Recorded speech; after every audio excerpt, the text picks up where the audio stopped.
Salmo capítulo número 15 y dice así: Señor, ¿quién habitará en tu tabernáculo? ¿Quién morará en tu monte santo? El que anda en integridad y hace justicia, y habla verdad en su corazón. El que no calumnia con su lengua, ni hace mal a su prójimo, ni admite reproche alguno contra su vecino. Aquel a cuyos ojos el vil es menospreciado, pero honra a los que temen al Señor. El que aún jurando en daño suyo, no por eso cambia.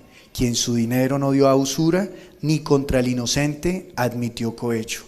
El que hace estas cosas no resbalará jamás. Vamos a orar. Padre, te pedimos hoy en el nombre de Jesús que esta palabra alcance nuestro corazón y que nosotros podamos poner por obra el mensaje de hoy, Dios. Te lo pedimos en el nombre de Jesús. Amén. Bueno, el título, como ya saben, es Los principios de Dios para la crisis. Comenzaré por decir que cuando nosotros nos acercamos o cuando vemos una crisis, bien sea en la vida, en una ciudad o a nivel de planeta, la crisis no es el fin. La crisis es lo que está sucediendo antes del fin. Antes del fin, pues dependerá de la situación. Pero la crisis no es el fin, es lo que sucede antes del fin. Y resulta que para el tiempo de Israel, la crisis es algo que sucede de una manera terrible en el siglo VIII antes de Cristo. Es el siglo donde emergen los profetas y comienzan a hablar en medio de Israel. ¿Y por qué hablan Israel? Acompáñenme por favor a Isaías capítulo número 1. Isaías capítulo número 1, entonces nos dice en el versículo número 2 en adelante: Oíd cielos y escucha tú tierra, porque habla el Señor. Crié hijos y los engrandecí, y ellos se rebelaron contra mí. Solo en ese versículo el Señor ya le está hablando a su pueblo de una manera tan contundente que no hay que pensar en, oiga, Dios, ¿hacia dónde va con este mensaje? Sino que ya está haciendo de una manera muy puntual. Él está diciendo: oíd cielos y escuchad tú tierra, porque habla el Señor. ¿Qué quiere decir? Yo crié hijos, yo los formé, yo les mandé el camino para que crecieran, pero los engrandecí y ellos se rebelaron contra mí.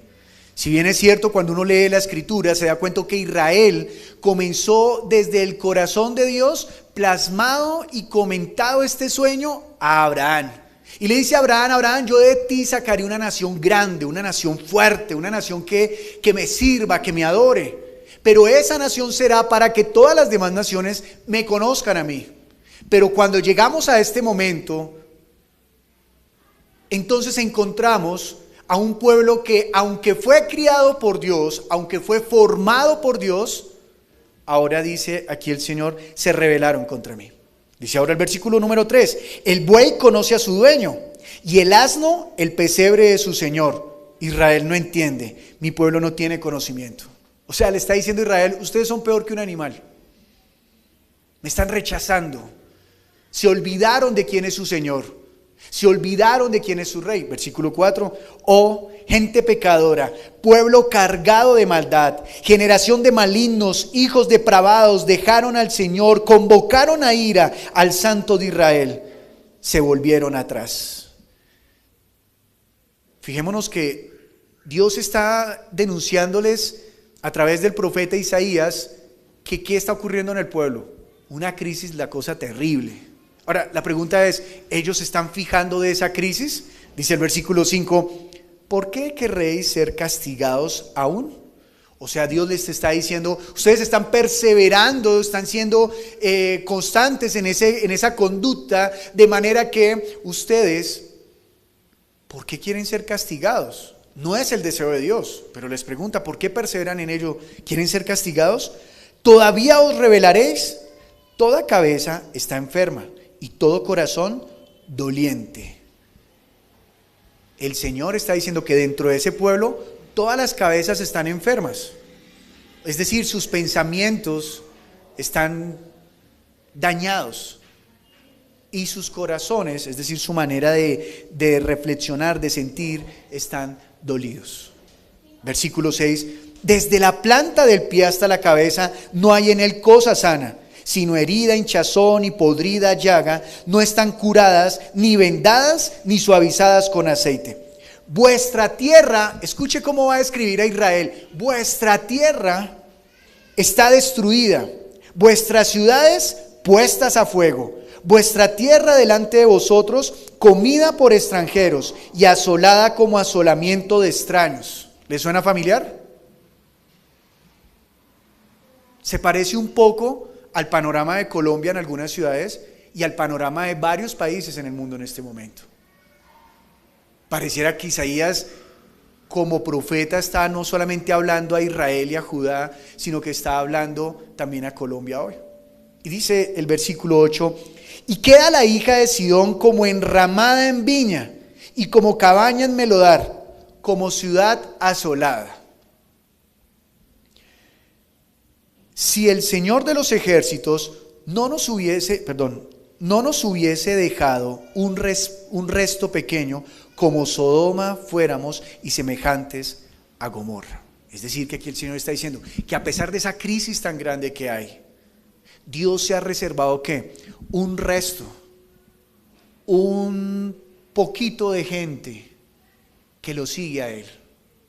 Un poquito de gente que en medio de tanta oscuridad es ¿qué? Luz. Un poquito de gente que en medio de esta situación tan terrible pueden observar y ver las cosas diferentes. Oseas capítulo 4, versículo 1 al 9 dice así: oíd palabra del Señor, hijos de Israel. En este momento Oseas le está hablando a Israel. Pero fíjese en esto, no es Israel completo el que conocemos, sino que es el reino del norte.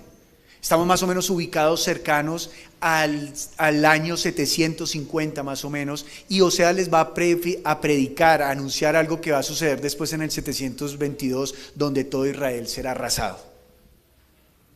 Y dice: oíd palabra del Señor, hijos de Israel, porque el Señor contiende con los moradores de la tierra, porque no hay verdad, escuche, no hay ¿qué? Verdad, ni misericordia, ni conocimiento de Dios en la tierra. Perjurar, mentir, matar, hurtar, adulterar prevalecen, y homicidios tras homicidios se suceden, por lo cual se enlutará la tierra y se extenuará todo morador de ella, con las bestias del campo y las aves del cielo, y aún los peces del mar morirán. Yo le pregunto, ¿los pecados que está denunciando el profeta Oseas a usted le suenan como que también están en nuestra ciudad? Fíjese: perjurar, mentir, matar, hurtar, adulterar prevalecen. Homicidios tras homicidios se sucede. ¿Le suena como a la situación? Y dice entonces esta tierra será asolada. ¿Cuál sería el futuro de Bogotá, no? Con estas palabras. ¿O cuál es? Versículo número 4. Ciertamente hombre no contienda ni reprenda a hombre, porque tu pueblo es como los que resisten al sacerdote. Caerás por tanto en el día, y caerá también contigo el profeta de noche. ¿Quiénes van a caer? No solamente los sacerdotes, sino ¿quiénes? Los profetas. Complicado esto, ¿por qué? Ya vamos a mirar. Y a tu madre destruiré. Mi pueblo fue destruido porque le faltó ¿qué? Conocimiento. Por cuanto desechaste el conocimiento, yo te echaré del sacerdocio, y porque olvidaste la ley de tu Dios, también yo me olvidaré de tus hijos. O sea que el resultado de toda esta crisis, ¿cuál es? Se olvidaron de Dios. Entonces, ¿cuál es la respuesta de Dios? Me voy a olvidar de ustedes. Claro, alguna persona leyendo esto dice: ¿sí ve que ese Dios es un Dios vengativo? Ignorando lo que acabamos de leer, que Dios está invitando al arrepentimiento antes de generar la acción. Así que Dios con toda seguridad hoy nos va a llamar al arrepentimiento, nos está ya llamando al arrepentimiento. Versículo número 7: conforme a su grandeza, así pecaron contra mí, también yo cambiaré su honra en afrenta. Del pecado de mi pueblo comen, y en su maldad levantan su alma. Y será el pueblo como el sacerdote, le castigaré por su conducta y le pagaré conforme a sus obras. Comerán, pero no se saciarán, fornicarán, mas no se multiplicarán, porque dejaron de servir al Señor. Ahora le pregunto, ¿ubicamos esta última parte en Bogotá? ¿O más bien la ubicamos en la iglesia? Porque si bien es cierto, Bogotá desde hace mucho tiempo no le sirve a Dios, pero ¿y qué hablamos de la iglesia? ¿Será que en la iglesia también están prevaleciendo el perjurar, el engañar? ¿Será? ¿El soborno? ¿Será que también en la iglesia está ocurriendo? Primer libro de Reyes, por favor. Capítulo número 18, versículo 17. Cuando Acab vio a Elías, le dijo: ¿eres tú el que turbas a Israel? ¿Quién es Elías? Un profeta. ¿Cuál es la labor del profeta? La labor del profeta, de manera sintetizada, son dos: anunciar y denunciar. Y entonces este rey le dice: ¿usted es el que está atormentando a Israel? ¿Con qué lo atormentaría? Con la palabra. Y dice 18, y él respondió: yo no he turbado a Israel, sino tú y la casa de tu padre, dejando los mandamientos del Señor y siguiendo a los Baales. Envía pues ahora y congrégame a todo Israel en el monte Carmelo, y los 450 profetas de Baal y los 400 profetas de Acera que comen de la mesa de Jezabel. Este texto nos está mostrando algo, y es que el gobernante, que es malo, que está pervirtiendo al pueblo, le dice al profeta que lo está denunciando: ¿usted es el que está alborotando todo? ¿Y qué dice él? No, es usted el que alborotó todo.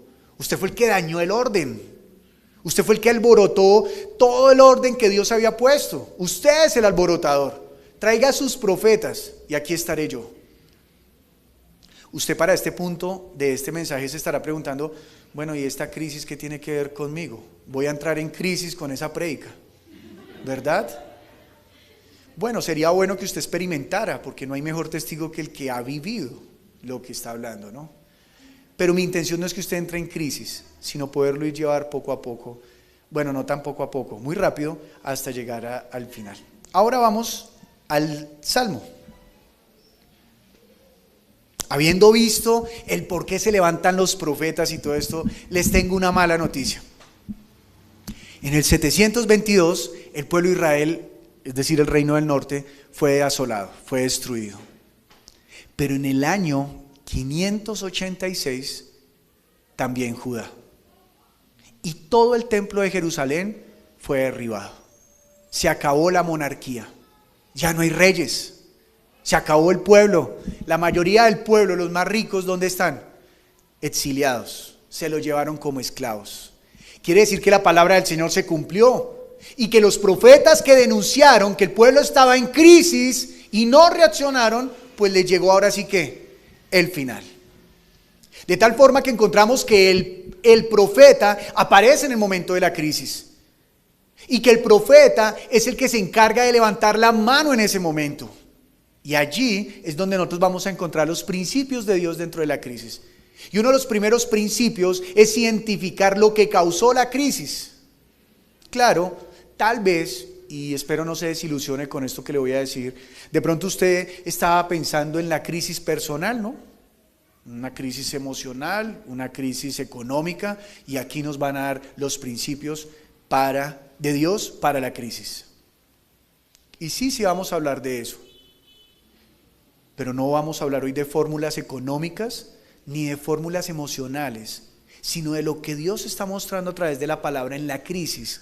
Porque la crisis de Israel no solamente es la crisis de Israel.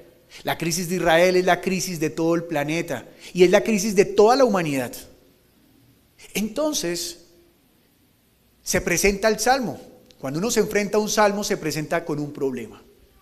No hay nada mejor para examinar un texto que es más o menos ubicarlo en la época que fue escrito para poder comprender la razón por la cual fue escrito.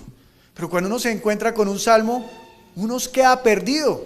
Claro, usted dirá, pues es muy fácil porque ahí dice Salmo ¿de quién? De David, por lo tanto lo escribió David, pero no No sabemos si lo escribió David. No sabemos.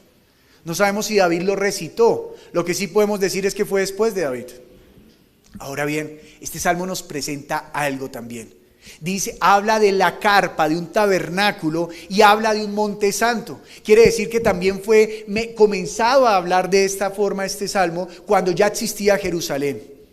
Pero todos los salmos a la final terminaron como un cántico. Así que para no equivocarnos, nos vamos a ubicar en una época en la cual con toda seguridad este salmo ya estaba. Y es el salmo después del exilio. Es decir, hay un poco de gente, hay un remanente, unos poquitos que quieren regresar ¿a dónde? A Jerusalén. Porque Jerusalén tiene una promesa. ¿Cuál promesa? Que en ese lugar moraría la presencia del Señor. ¿A usted le gusta la presencia del Señor? Estoy seguro que sí, porque esta congregación se llama Casa de Gracia. Así que usted llega aquí y se siente, estoy en casa, ¿no? Estoy con mi papá lleno de gracia, amado por Él. Y entonces dice, Señor, ¿quién habitará en tu tabernáculo? ¿Quién morará en tu santo monte? Está colocando la presencia de Dios allá arriba. Quiere decir que el salmista, ¿dónde se ubica? Abajo. Y este salmista va a subir allá. Sin embargo, esto tiene un significado bien especial. Lea conmigo bien atento estas dos palabras. Señor, ¿quién habitará? Esa palabra es importante y ya le voy a explicar por qué. Habitar no es como hoy nosotros decimos, ¿quién habita acá? No. Que no encontramos diferencia entre habitar, morar y vivir. Sino que habitar, según el Salmo y según el contexto donde fue escrito, habitar es el lugar donde usted está de paso. Quiere decir que cuando usted va a un hotel, ¿qué va a hacer? Va a habitar. Para la época y para lo que nos está hablando aquí hay una carpa. Quiere decir que llegar allá al tabernáculo es un extranjero, es un peregrino, es alguien que va de paso, pero él quiere habitar allí en ese tabernáculo. Pero viene la segunda palabra, ¿cuál? ¿Quién qué? Morará. Y la palabra morar tiene un significado más abundante. Y es que morar no es que solamente quiere estar de manera temporal, sino para siempre. Es decir, que el salmista está en el camino, porque es un peregrino, él está viendo el monte, él está lejano de su tierra, él quiere regresar allí. Y este salmista está diciendo, Señor, ¿quién habitará contigo? Él tiene el deseo de habitar con el Señor, él tiene el anhelo de habitar con el Señor. Es un pueblo deseoso de estar con el Señor después de haber pasado una crisis y no haberla superado. Quedaron separados de Dios. Quedaron distantes de Dios. Y yo quiero hacerle una pregunta. ¿Alguien de los que están aquí presentes o de los que están conectados, alguna vez han tenido una crisis en su vida de tal forma que queden desconectados de Dios? Pasa, ¿verdad? Pero aunque uno queda desconectado con Dios, uno tiene no sé qué palabra utilizar. Voy a utilizar una palabra bien juvenil. Usted tiene una tusa ahí con Dios, ¿sí o no? O sea, usted no está con Dios, pero tiene tusa, ¿cierto? Usted como que, y por ahí le llega en el WhatsApp el mensaje del amigo de la iglesia y usted lo ignora, pero usted quisiera hablar con él con la misma libertad de antes. ¿Sí le ha pasado a alguno? ¿O solo a mí? Bueno, a mí tampoco me ha pasado.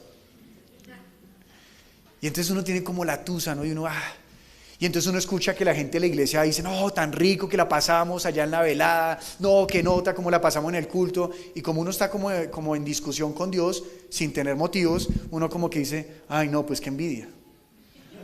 Y uno se aparta, pero uno por dentro, yo también quiero. Y entonces uno se pregunta, ¿qué tengo que hacer, Señor, para habitar en tu presencia? Porque esta crisis me separó de ti, porque no le paré bolas. Porque cuando llegó el profeta, yo no lo escuché. Yo le dije, no, Dios conoce la intención de mi corazón, y con eso para mí fue suficiente. Quedé separado. Cuando llegó la crisis a mi vida de que comencé a dejar de orar, a dejar de escuchar la palabra con atención, y vino la palabra de Dios a mí, yo no le puse cuidado.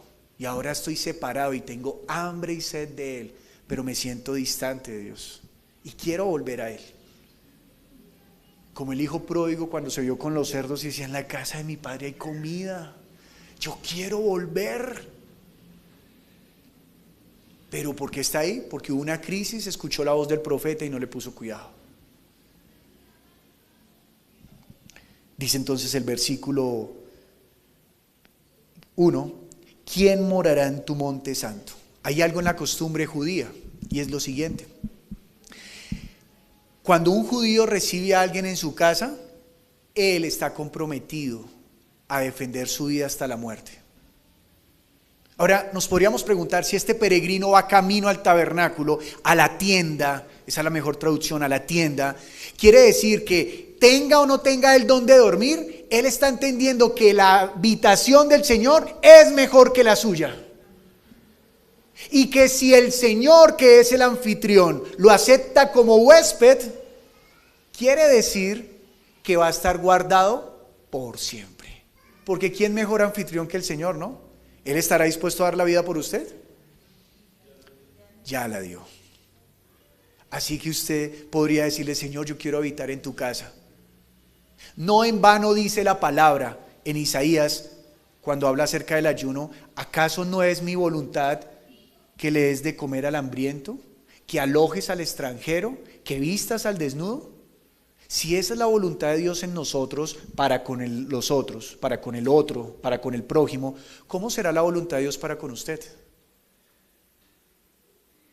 Pues Él ahora dice: yo vendré y habitaré en usted. Si cuida a un huésped, ¿cuánto más no cuidará su casa? Y también hay una promesa después: allá llegaremos y allá seremos huéspedes y moraremos para siempre. Pero entonces dice acá otro tema, y es que el salmista está hablando de que quien quiere subir a ese monte no sube solo, sube acompañado. Así que fíjese dónde está la compañía. ¿Quién subirá allá? El que anda en integridad, el que hace justicia y habla verdad. Esta integridad no es la integridad que usted y yo conocemos, que dice: hombre, sea íntegro, sí, por favor, que lo que usted habla, usted haga. No, esa integridad es que siempre está buscando hacer el bien. Ahora, también habla de la justicia, ¿no? Pero la justicia no es la de, pastor, hay que ir aquí al hall, cruzar el parque y entrar al hall y vamos a decir que hagan justicia acá que con el predio. No, la justicia de la cual está hablando es la justicia de Dios. Porque cuando Dios entregó su ley en el monte de Sinaí, Él está apartando un pueblo para Él. Y en este pueblo no habrá necesidad. En este pueblo el pobre no existirá. Porque incluso Dios dio reglas para que el que esté necesitado salga de esa necesidad. Así que la justicia es el deseo de Dios para con su pueblo. No es una justicia que aplasta, sino que es una justicia que aviva y levanta. Es una justicia que restaura, que saca al débil del hueco y lo levanta. Esa es la justicia de Dios. No es la justicia que señala y mata a todo el que se cruza por Dios. Y la siguiente palabra que encontramos es verdad. Y la verdad no es de, hábleme de Dios. No, es que esta es la verdad. Y el otro, no, es que esta es la verdad. Es que esa es su verdad y esta es mi verdad. No, eso no es la verdad. La verdad en la palabra es lo que no cambia. Y Dios es el único que no cambia. De manera que Dios con toda autoridad puede decir: yo soy verdad. Y el que conozca la verdad será libre. Así que no es un salmista que quiere subir al monte, sino es toda una comunidad. Y el salmo muestra a dos grupos de personas que quieren estar, que están en la misma condición y que solamente uno subirán al monte. Son los justos. Y dice así, versículo 3: el que no calumnia con su lengua. Quiere decir que dentro del pueblo hay quienes calumnian y quienes no. Ni hace mal a su prójimo, ni admite reproche alguno contra su vecino. ¿Usted se imagina diciéndole esto en el Congreso? Versículo 4: aquel cuyos ojos el vil es menospreciado. Y quiero explicar aquí esto, porque algunos pueden decir: si es que Dios nos enseña a menospreciar. Y no, lo que está diciendo es que usted no sobrevalore al vil. Al vil. Yo le pregunto, ¿cómo es que se llama el niño morenito, el más pequeñito que pasó ahorita? Julio. Julio era yo.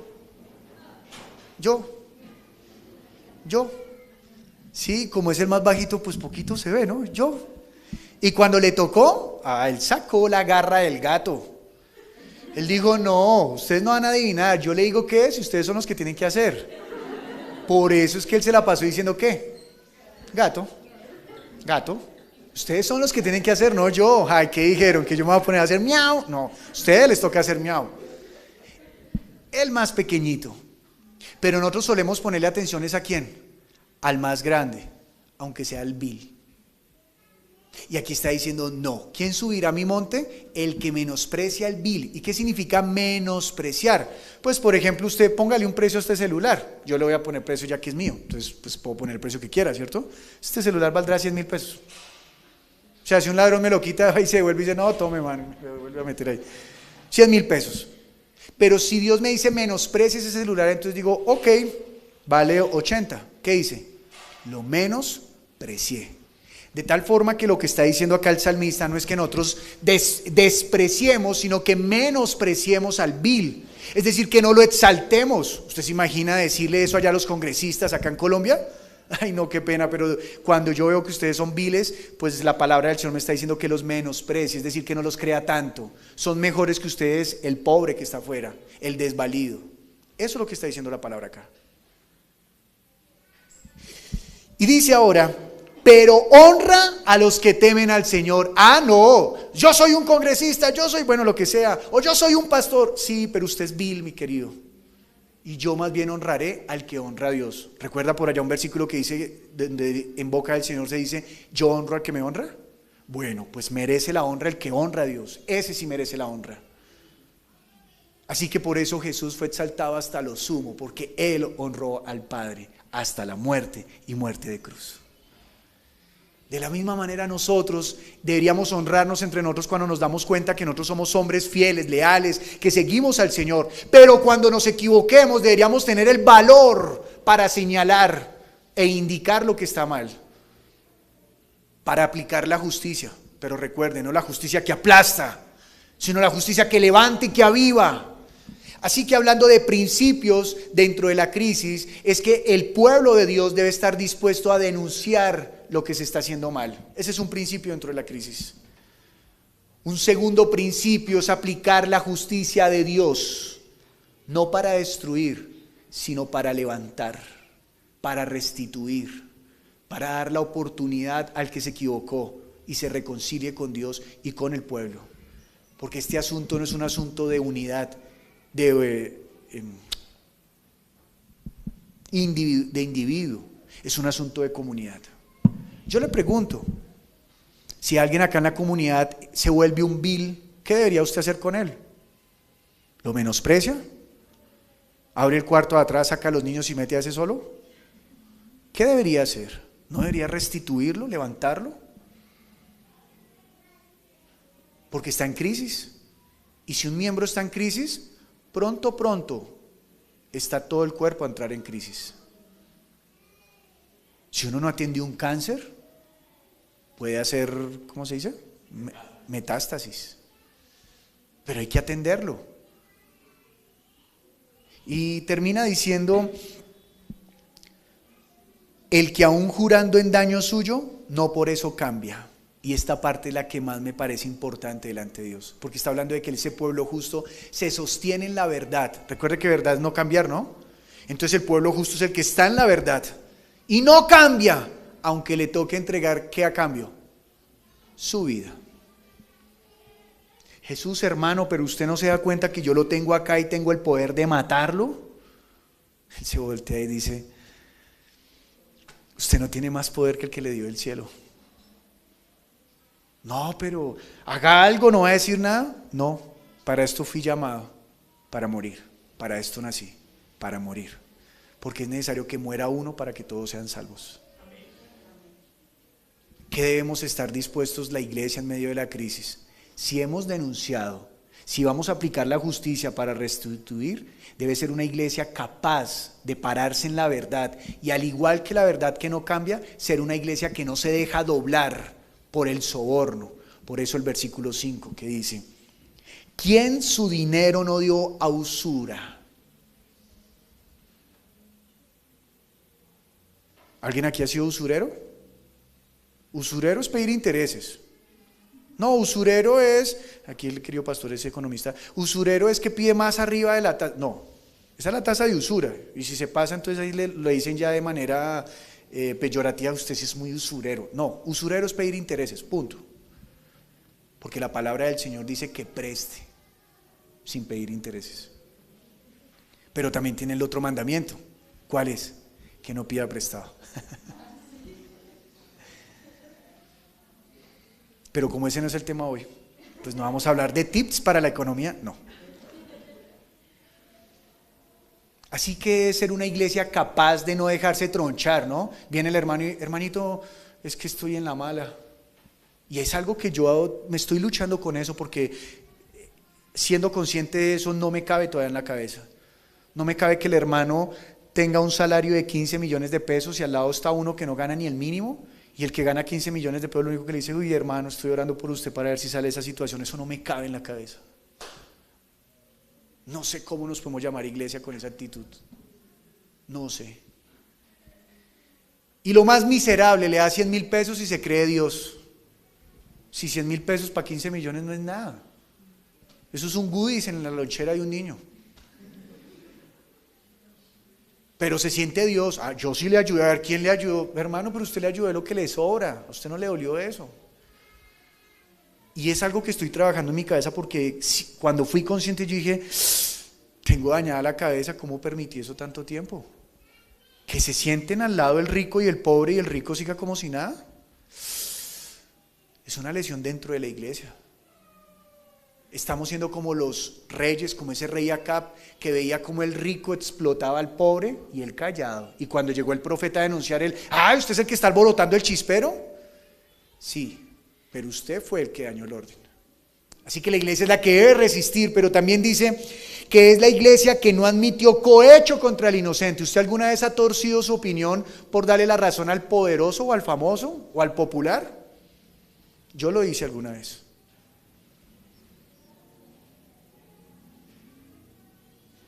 En el colegio. Llegó el profesor, ¿quién fue? ¿Quién fue? Porque si no anotación en el observador y yo fue él y había sido yo. Doblé el derecho por salvar mi vida, fallé. No conocía de Cristo, pero igual es un ejemplo que en el mismo cristianismo se vive. Y termina diciendo, el que hace estas cosas no resbalará jamás. Así que llegados a este punto, estamos en una comunidad que en medio de la crisis quiere llegar a la presencia de Dios, porque al llegar a la presencia de Dios está el mejor anfitrión, el que ha dado la vida por mí y va a aderezar la mesa, unges mi cabeza en medio de mis angustias, en medio de mis angustiadores. Yo quiero llegar a ese monte. Sin embargo, aquí no podemos terminar. Tenemos que actualizar este texto a nosotros. Ponerlo aquí y entender cuál es nuestra crisis y entender, o en una parte de la crisis, y entender cuál es nuestra posición como iglesia. Número 1, cristianismo en Colombia. Colombia es el cuarto país más cristiano del mundo. Colombia tiene más del 86% de la población que se confiesa en una encuesta del 2020, como cristiana. Todavía hay hartos, ¿no?, que se confiesan cristianos. Segundo dato, Colombia está dentro de los países más pobres del mundo, no con pobreza terrible. La pobreza extrema en Colombia está en el 33%. ¿Usted sabe qué es el 33% de, ya habremos llegado a los 50 millones? Eso es mucha gente. Mucha gente. Pobreza extrema. ¿Sabe qué es pobreza extrema? Que viven con menos de 3,000 pesos al día. Se la pongo ahí, arriésguese a eso. ¿Quiere vivir una aventura? Viva con 3,000 pesos diarios. Y Colombia está en eso. Tercer dato, Colombia está dentro del top 20 de los países más corruptos del planeta. Ahora le pregunto esto, ¿estamos en crisis? Y no me hable de la pandemia, no, quite la pandemia, imagínese que nunca sucedió, No me hable de la crisis de la pandemia. Estamos en crisis. Cuarto país más cristiano del mundo, dentro de los más pobres, o por lo menos en pobreza media, y uno de los más corruptos. ¿Estamos en crisis? Pero la iglesia nos hemos conformado con ayudar al pobre, y eso está bien. Pero dígame, ¿qué gobernante, por corrupto que sea, se va a oponer a una iglesia que ayuda al pobre? ¿Se va a oponer? No. Así que primer principio que la iglesia debería cumplir en medio de la crisis: denunciar y pedirle por lo menos a los gobernantes del país, dejen de decir que son cristianos o que aman a Dios o que quieren de Cristo, porque si lo quieren decir, compórtense como tal. Ay no, pastor, le quitan la personería, no diga eso. ¿Y qué? Que me metan a la cisterna como Jeremías si es necesario. ¿Dónde está la iglesia? No, estamos ayudando al pobre. Perfecto, eso está bien, no hay que dejarlo de hacer. Pero ¿qué gobernante se va a oponer al que está ayudando al pobre? Mejor, ¿no? ¿Qué más puede robar y decir, no, pues está la iglesia ayudando? ¿Dónde está la iglesia que denuncia? ¿Dónde está la iglesia que no tiene temor, que aún pone su vida sin importar? Hermano, ¿está predicando? No, pastor, es que yo no predico en la empresa, porque si yo predico le robo a Dios el trabajo que Él me dio. ¿De dónde sacó esa vaina? ¿Se lo repito? Se lo repito.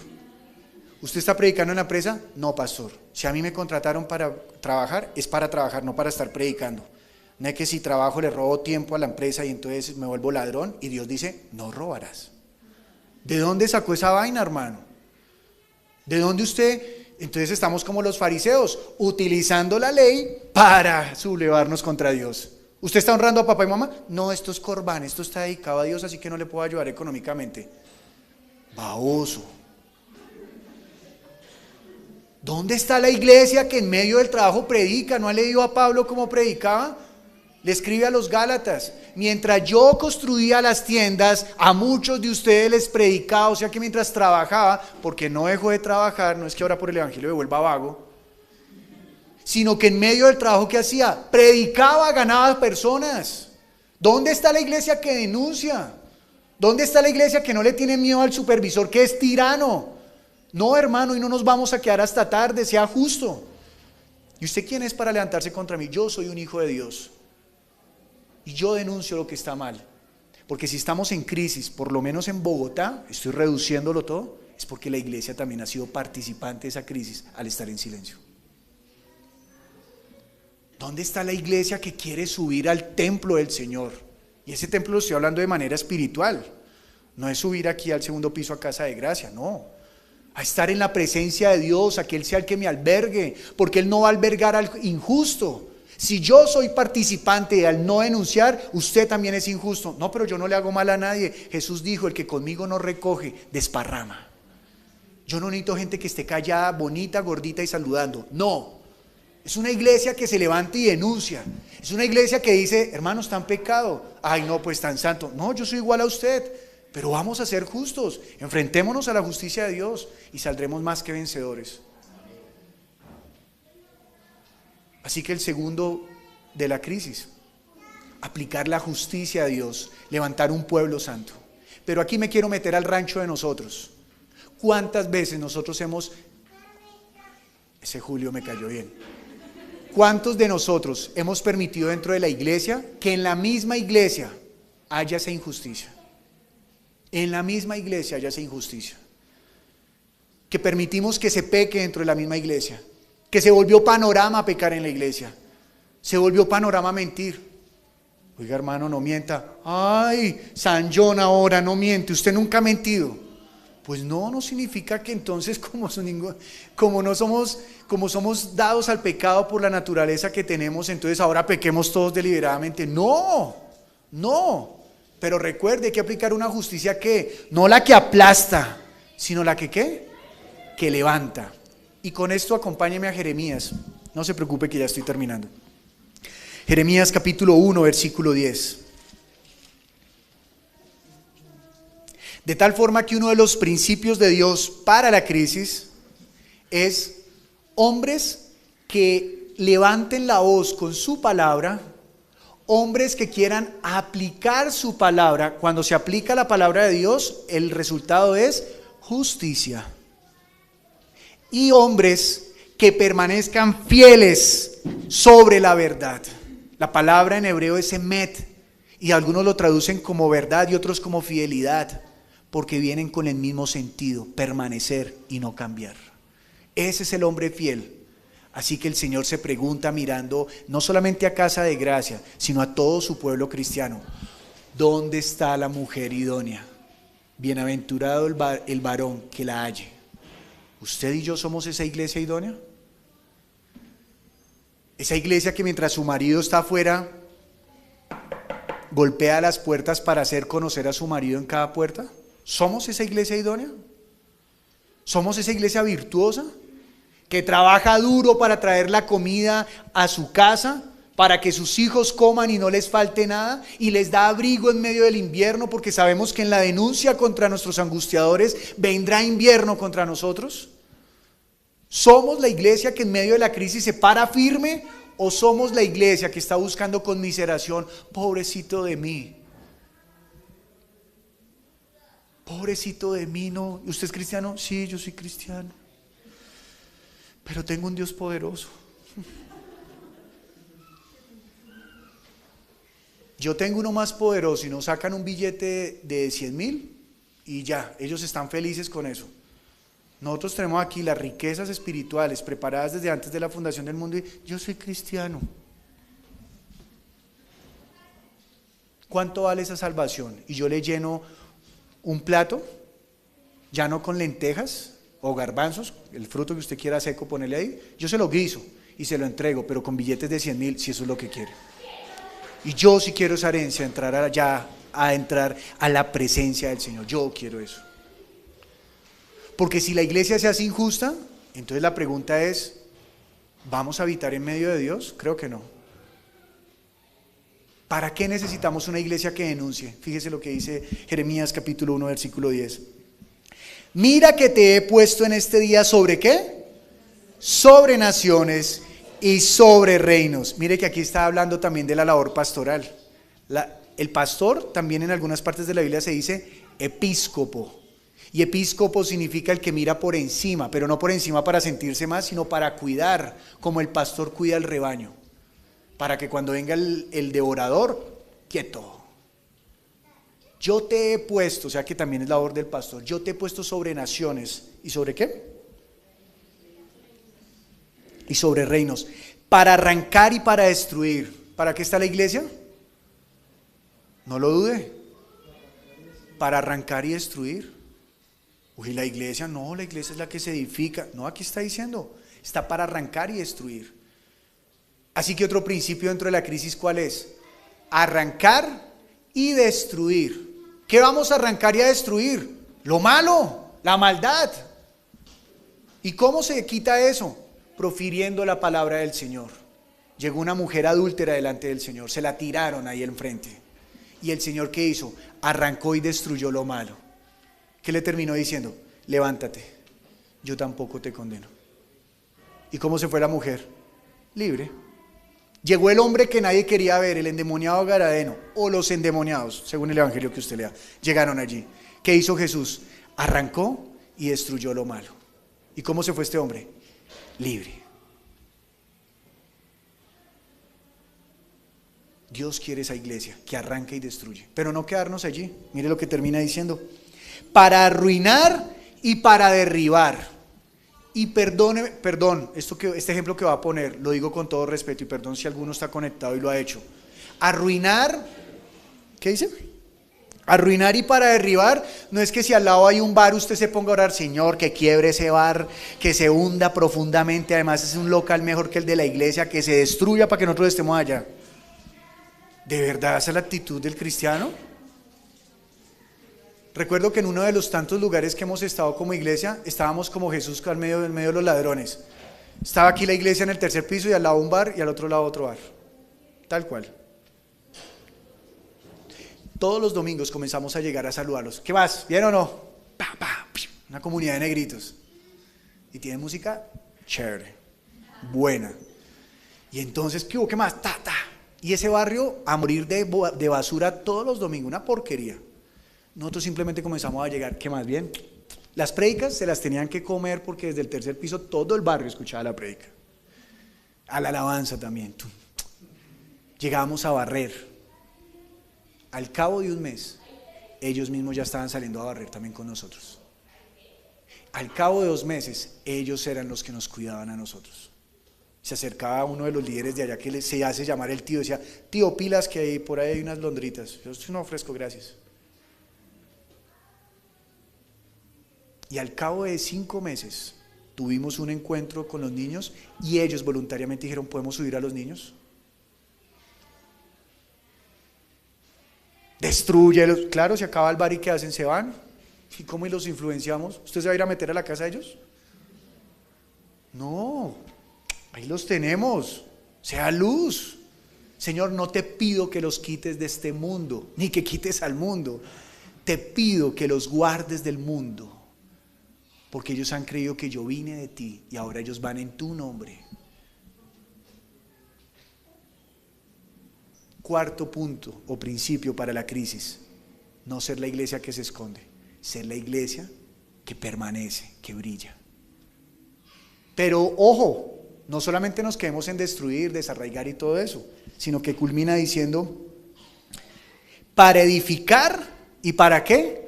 Para plantar. Así que la iglesia también tiene que tener el tesoro de levantar y plantar en medio de la crisis.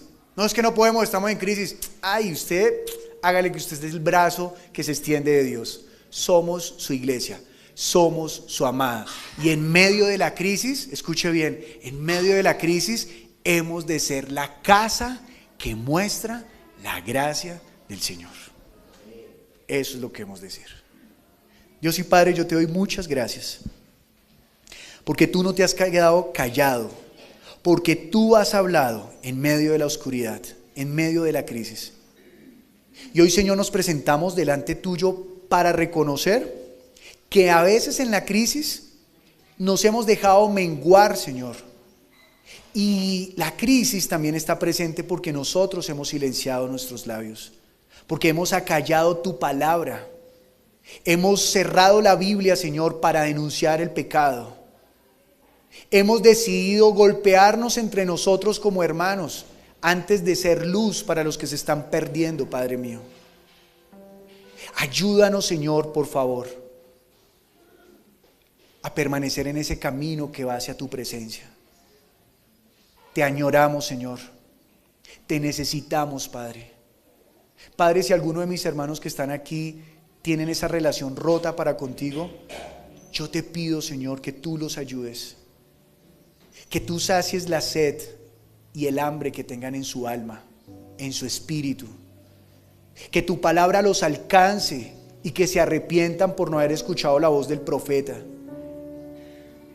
Perdónanos, Padre, y ayúdanos, Señor, para poder seguir adelante.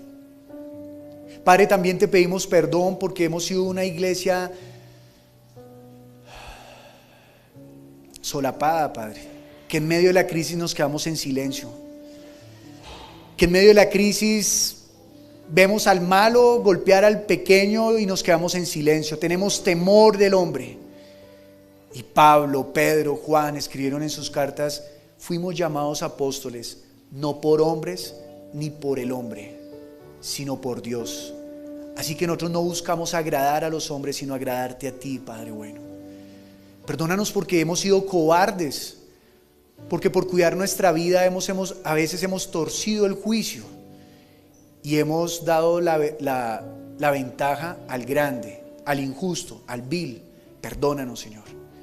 Perdónanos si en nuestra casa, Señor, hemos tenido temor de predicar tu evangelio y ahora nuestra casa se está viniendo al piso, papá, porque teniendo la solución en tu palabra no la anunciamos. Perdónanos, Dios. Perdónanos, Señor, porque tal vez en nuestra vida personal hemos dejado destruir todo lo que tú nos has dado, los dones, el ministerio. Y hoy te pedimos que tú nos ayudes, Dios.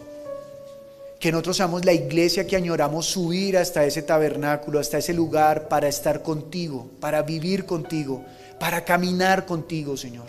Yo quiero estar en tu presencia. Ayúdame, Padre. Ayúdanos. Padre, que tu palabra alcance cada corazón aquí presente. Te lo pido en el nombre de Jesús. Ayúdanos, Dios. Ayúdanos, papá. Te doy muchas gracias, Dios, por este tiempo. Quita las tinieblas y levántanos. Tú dijiste, yo me he guardado un resto, un remanente. Y tu palabra dice a través de tu Hijo, manada pequeña, no teman, porque aunque van a ir en medio de los lobos, a mi Padre le ha placido daros el reino. No teman, no teman. Yo estoy con ustedes. Gracias, Señor.